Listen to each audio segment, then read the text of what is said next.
अल्हम्दुलिल्लाह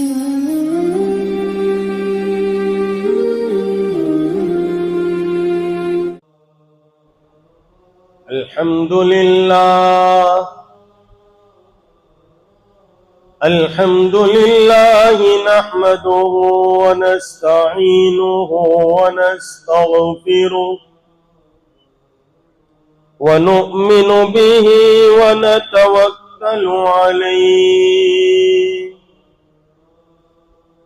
व नऊज़ु बिल्लाहि मिन शुरूरि अनफुसिना वमिन सय्यिआति अअमालिना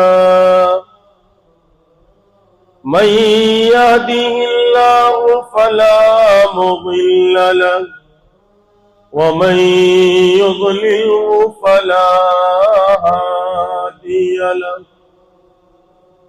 वनशहदु अन ला इलाहा इल्लल्लाहु वहदहु ला शरीका लहु वनशहदु अन्न सय्यिदना व सनदना व हादियना व मुर्शिदना व काइदना व इमामुना व इमामु अंबियाइना मुहम्मदन अब्दुहु व रसूलुहु अल्लज़ी उर्सिल बिल हक़्क़ि बशीरन व नज़ीरा व दाइयन इलल्लाहि बिइज़निही व सिराजम मुनीरा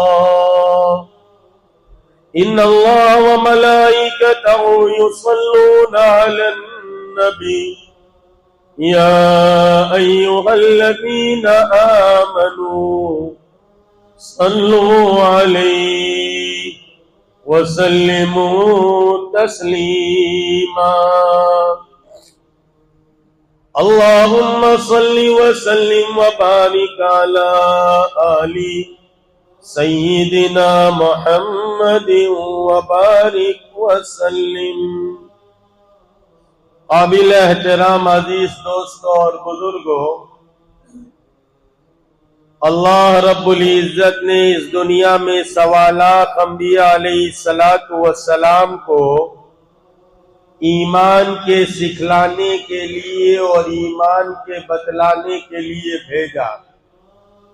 1,24,000 अंबिया अलैहिस्सलातु वस्सलाम, कमोबेश जितने अंबिया आए वो तमाम के तमाम इंसानों को ईमान बतलाने के लिए भेजे गए, इसलिए कि ईमान ये असल सरमाया है, ईमान ये असल पूंजी है और ईमान ही असल माया है।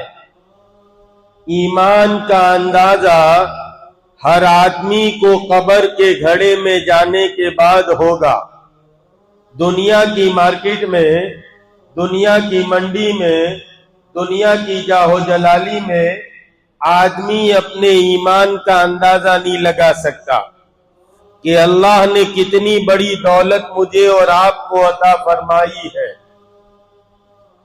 जैसे एक माँ के पेट में 2 जोड़िए बच्चे बन रहे हैं, एक के पास आंखें हैं और एक के पास आंखें नहीं है, तो जिसके पास आंखें हैं वो अपने भाई नाबीना से कहता है, भाई मेरे पास तो आंखें हैं, तेरे पास आंखें नहीं है, मैं देखता हूँ तू देखता नहीं है, मैं बीना हूँ तू नाबीना है, तो जिसके पास आंखें नहीं है वो कहता है भाई तेरी आंखों के होने पर तेरा भी काम चलता है, मेरी आंखों के न होने पर मेरा भी काम चलता है। तेरी आंखों का होना तुझे कोई फायदा नहीं देता, मेरी आंखों का न होना मुझे कोई मुजाहदा नहीं देता। क्यों? आयुष माँ के का नक्शे पेट को है। तो एसी, लेकिन जब दोनों बच्चे माँ के पेट से बाहर आवेंगे, उस वक्त उस नाबीना को पता चलेगा कि आँख इतनी बड़ी नेमत है। बादशाह के पास बिल्कुल ठीक इसी तरह ईमान और गैर ईमान इस वक्त दुनिया में साथ साथ है। वो पत्थर का लेकिन था, जब कब्र और के उसके गड़े ऊपर में जाएंगे, कीमती मोती उस वक्त जड़े हुए। गैर ईमान को पता एक हकीम चलेगा वहाँ बैठे और थे, उस वक्त हिकमत ईमान की वाले बातें को करने पता वाले। चलेगा। बादशाह ने पूछा, कि इसके ईमान बारे में क्या कितनी बड़ी कहते हो? दौलत के लिए वो कहा, इसलिए जब फक्र और सूफिया ने पापा सॉरी आएगा, फरमाते हैं दुनिया के बादशाहों को और दुनिया के बादशाहों को और दुनियादारों को अगर ये पता चल जाए अल्लाह ने हमारे सीनों में ईमान की क्या दौलत छुपा कर रखी है, तो बजाय जमीन के टुकड़ों चोरी हो गया करने के हमारे दिलों के ऊपर कब्जा करने लग जाएंगे आप। अल्लाह ने ऐसी दौलत अता फरमाई है। ईमान ये असल सरमाया है, ईमान ये असल पूंजी है। इसलिए ईमान का कोई बदल नहीं है और आमाल का आपको बदल मिलेगा, एक दिन वजीर ईमान का बदल नहीं मिलेगा। जैसे मेरे अंदर में जो रूह है इसका दर्जा पहला है, और मेरे बदन पे जितने अज्जा और हिस्से और पार्ट्स हैं इसका दर्जा दूसरा है। भाई रूह अंदर में मौजूद है तो आंखें देखने का काम करेगी, हाथ पकड़ने का काम करेंगे, कान सुनने का काम करेंगे, पैर चलने का काम करेंगे, जबान बोलने का काम करेगी। कब? जब अंदर में रूह मौजूद है। लेकिन रूह अंदर से निकल गई, ये सारे जिस्म का ढांचा बेकार है। बिल्कुल ठीक इसी तरह हर अमल की जो रूह है वो ईमान है। तो ये मस्जिद में जरा इसलिए और आमाल का बदल मिलेगा। भाई एक आदमी का हाथ कट गया तो प्लास्टिक का हाथ लगाया जा सकता है, एक आदमी का पैर कट गया प्लास्टिक का पैर लगाया जा सकता है, एक आदमी की आंख गुम हो रही प्लास्टिक की आंख लगाई जा सकती है। लेकिन एक आदमी की रूह निकल गई, अब ये सारे जिस्म का ढांचा बेकार है। तो जन्नत में जो एडमिशन मिलने वाला है और जन्नत में जो दाखिला मिलने वाला है वो भी ईमान के मुताबिक मिलने वाला है।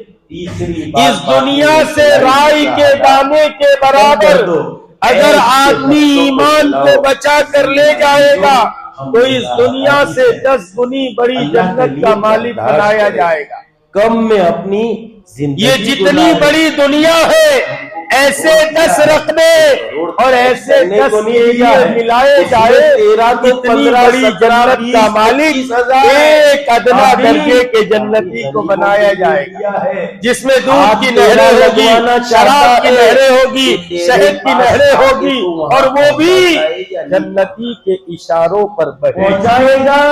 तो अमानत हम जानते ही नहीं जन्नत क्या है। नहीं पहुंचाएगा। जन्नत ये अल्लाह का मेहमान खाना है। हलाल का दुनिया में जिन दिनों के लिए आए हैं ये दुनिया मुसाफिर खाना है, ये दुनिया हमेशा रहने की जगह नहीं है।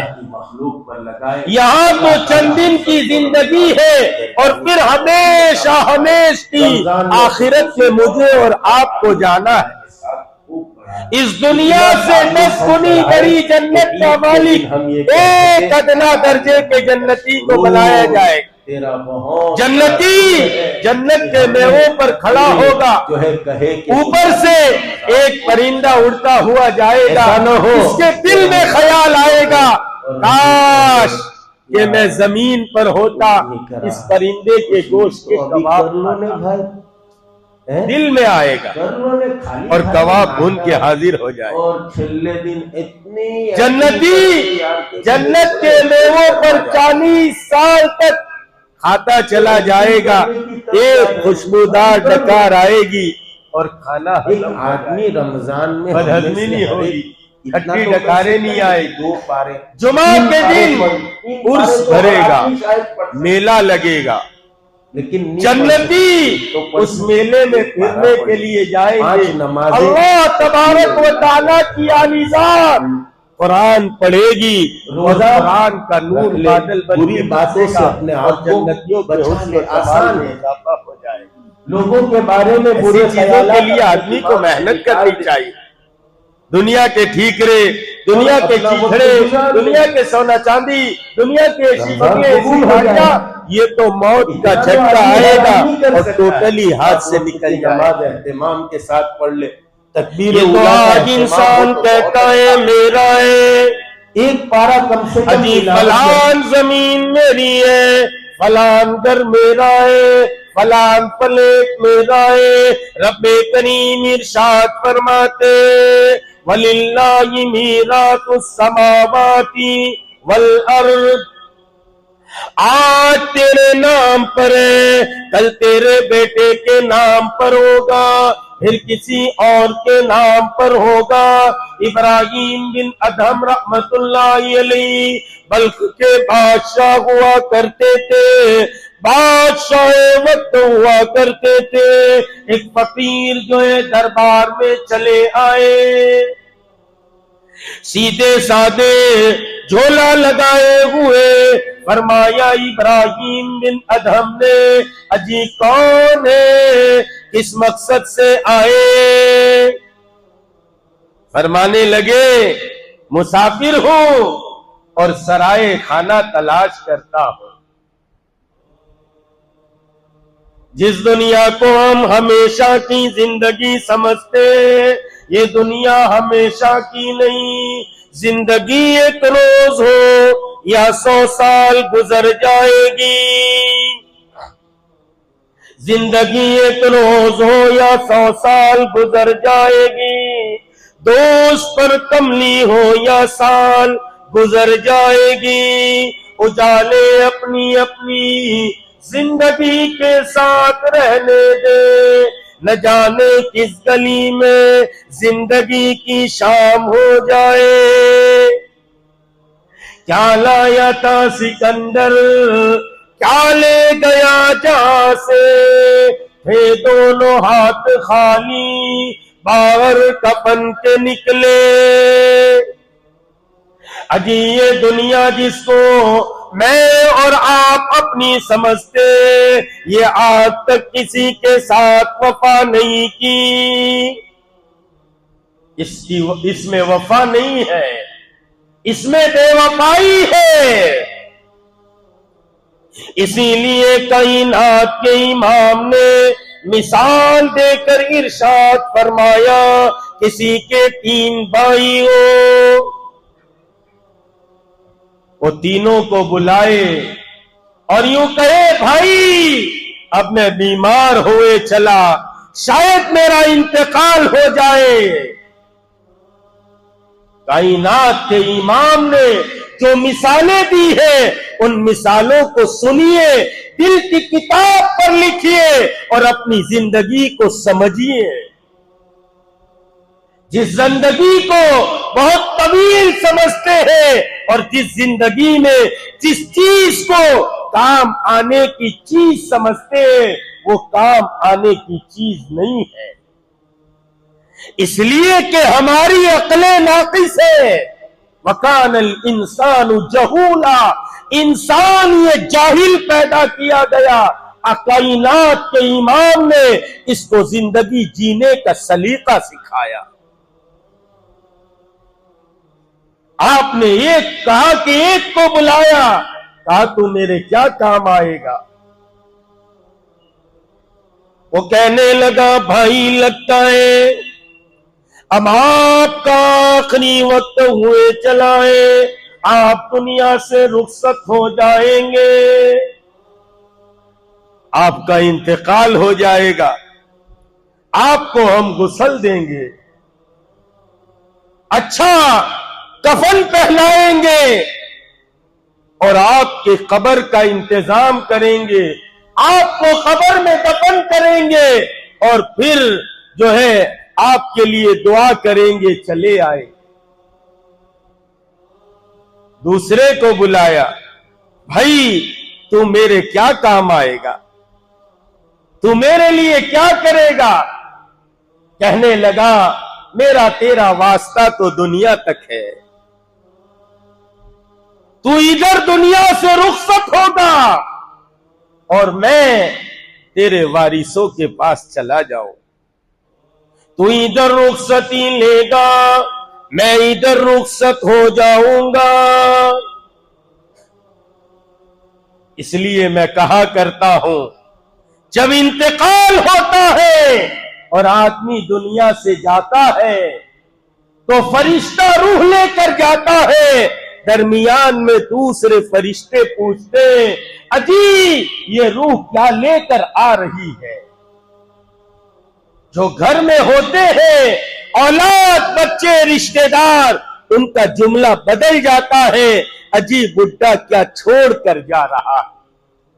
वो पूछते हैं क्या लेकर आ रहा है, और ये पूछते हैं क्या छोड़ कर जा रहा है।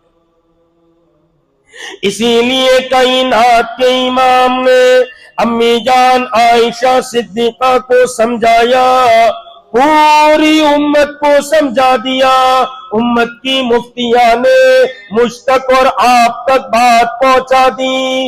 एक मौका है, कायनात के इमाम तशरीफ लाए, फरमाने लगे, दोपहर में वो थैला अशरफियों का आया था, कहां चला गया? या गालिबन फरमाया गोश्त आया था, कहां चला गया? फरमाया सारा का सारा तकसीम कर दिया और ये इतना सा बचा लिया। फरमाने लगे, बचा हुआ ये नहीं आयशा, बचा हुआ वो है जो तूने तकसीम कर दिया। इसीलिए एक जगह कायनात के इमाम ने हम सबको समझा दिया, जो पहन के पुराना किया वो तुम्हारा है, जो खाकर खत्म कर दिया वो तुम्हारा है, और जो अल्लाह के रास्ते में भेज दिया, या तो मस्जिद में लगा दिया, मदरसे में लगा दिया, कारे खैर में लगा दिया, किसी गरीब यतीम की परवरिश में लगा दिया, किसी भूखे को खाना खिला दिया, किसी डूबते को सहारा दे दिया। नशा पिला के गिराना तो सबको आता है, मजा तो तब है कि गिरते को थाम ले साथी। आदमी में खिदमत खल्क का जज्बा पैदा हो, आदमी अपने लिए कम और अल्लाह के लिए और अल्लाह की मखलूक के लिए ज्यादा जिए। खैर, ये दूसरी बात है। कायनात के इमाम ने फरमाया, दूसरा भाई आया, अजी क्या साथ दोगे? कहा मेरा तेरा रिश्ता मौत तक का रिश्ता है, तू इधर रवाना होगा, मैं इधर रवानगी लूंगा। तीसरे भाई को बुलाया, अजी भाई तू मेरे क्या काम देगा? कहने लगा, मेरा तेरा रिश्ता तो मौत तक भी है और मौत के बाद भी है। जब कब्र में तू जाएगा मैं तेरे सिरहाने खड़ा रहूंगा, मुनकर नकीर जब सवाल करेंगे मैं तेरी मदद करूंगा। जब पुले सिरात पर जाएगा और मीजान पर पहुंचेगा मैं तेरे पल्ले को झुकाऊंगा। जब पुले सिरात पर जाएगा मैं तेरी मदद के लिए आगे आगे आऊंगा। कहा के बताओ अब तीन में कौन सा भाई बेहतर है? सहाबा ने कहा, फिदा का भी व उम्मी या रसूल अल्लाह, हमारे माँ बाप आप पर कुर्बान, तीसरा भाई सबसे अच्छा है, जिंदगी में भी साथ देता है और मौत के बाद भी साथ देगा। ये दूसरे वाला तो उसी वक्त निकल जाएगा, ये तीसरे वाला तो कब्र तक साथ देगा। आपने फरमाया, वो पहला जो भाई है वो तेरे रिश्तेदार है, तेरे बेटे हैं, तेरी बेटियां हैं और तेरे भाई बहन है, वो कब्र तक साथ देंगे। और दूसरे वाला जो भाई है ये तेरा माल है, ये तेरा रुपया और पैसा है। जिस रुपये और पैसे पर तू अकड़ दिखाया करता था, ये मौत तक तेरे साथ है। जैसे इंतकाल हुआ, ये वारिसों में तकसीम हो जाएगा। यहां तक के उलमा ने मसला लिखा है, अगर कोई आदमी अपनी विरासत को वसीयत के तौर पर किसी को वक्फ कर जाए, 1/3 में, वो भी उसके इकराम के लिए उसकी वसीयत को पूरा किया जाएगा, बाकी वारिसों को तकसीम किया जाएगा। और कहा कि ये तीसरा जो भाई है वो आमाल है। इसलिए किसी खाकी पे मत कर खाक अपनी जिंदगानी को, जवानी कर फिदा उस पर जिसने दी जवानी को।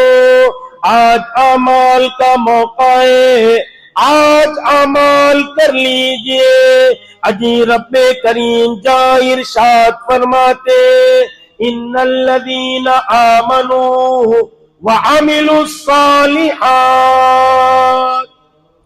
जो लोग ईमान लाए, नेक आमाल करते, रब्बे करीम आगे फरमाते, फलनुहियन्नहु हयातन तय्यिबा, हम उनको खुशगवार जिंदगी देते। इन्नल्लज़ीना आमनू व अमिलुस्सालिहात सयजअलु लहुमुर रहमानु वुद्दा, अगर तुम रब्बा के प्यारे बनना चाहते हो, रब्बा की निगाह में अच्छे महबूब बनना चाहते हो, इन्नल्लज़ीना आमनू व अमिलुस्सालिहात, पहले ईमान ले आओ, दूसरा नेक अमाल किया करो। माल लिखो तो आमाल नहीं आता, लेकिन आमाल लिखो तो माल आता है।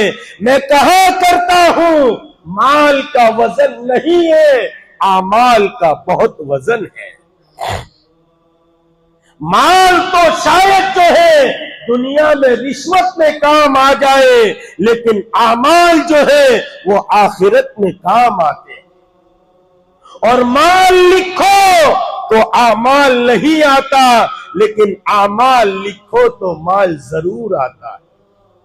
हजरत अब्दुल्ला इब्ने मसऊद का इंतकाल हो रहा है, आप दुनिया से तशरीफ ले जा रहे।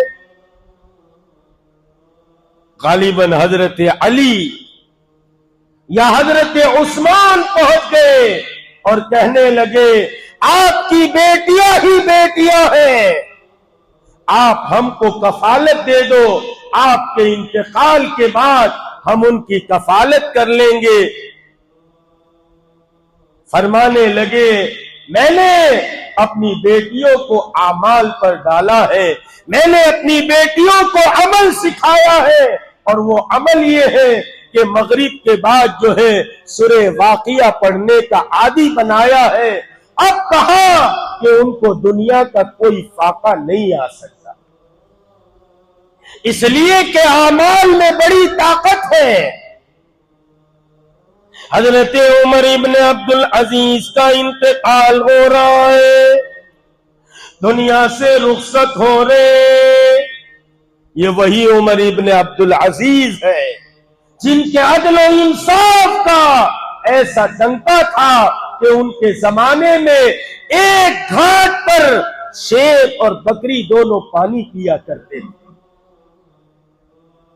अचानक भेड़िए ने बकरी पर हमला किया, एक चरवाहा दूर से देख रहा था, एकदम से जमीन पर गिरा और उसकी आह निकली और कहा, लगता है उमर इब्ने अब्दुल अजीज दुनिया से रुखसत हो गए। तारीख में लिखा है कि जो है उसी वक्त जो है देखा गया, उसी मौके पर, उसी वक्त पर जब उस चरवाहे ने आह भरी थी, उमर इब्ने अब्दुल अजीज के इंतकाल का वक्त था। दुनिया से रुखसत हो रहे हैं, हालात ऐसे हैं, आपने जो कपड़ा पहना है वो कपड़ा कई जगह से फटा है। ये वो उमर इब्न अब्दुल अजीज है जिनके निकाह में जो औरत थी वो ऐसी औरत थी जिसका बाप भी बादशाह, जिसका भाई भी बादशाह, जिसका शोहर भी बादशाह। जब अब्दुल मलिक के बेटे आए और आकर देखा बहनोई को, बहन फातिमा को कहने लगे, बहन फातिमा, बहनोई के इंतकाल का वक्त है और लोग मिलने के लिए आ रहे हैं और सल्तनत के लोग आ रहे हैं, कुर्ता अच्छा पहना दीजिए। फातिमा रोकर कहने लगी, भाई तेरे बहनोई के पास इस कुर्ते के अलावा दूसरा कोई कुर्ता नहीं।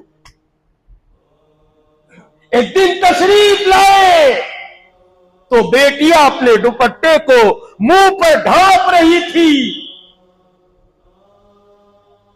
पूछा, क्या बात है? बेटियां मुझसे नाराज हैं। बीवी कहने लगी, आपने तो हुकूमत के काम संभालने में इतना अपने आप को मसरूफ किया है कि हमारे घर में फाका है, हमारे घर में कुछ नहीं था। बच्चियों ने रोटी को प्याज के साथ खाया है और मुंह से प्याज की बदबू आ रही है। आपको बदबू ना आ जाए इसलिए अपने दुपट्टे को अपने मुंह पर रखती। बाप बाप होता है, आपकी आंखों से आंसू निकल गए।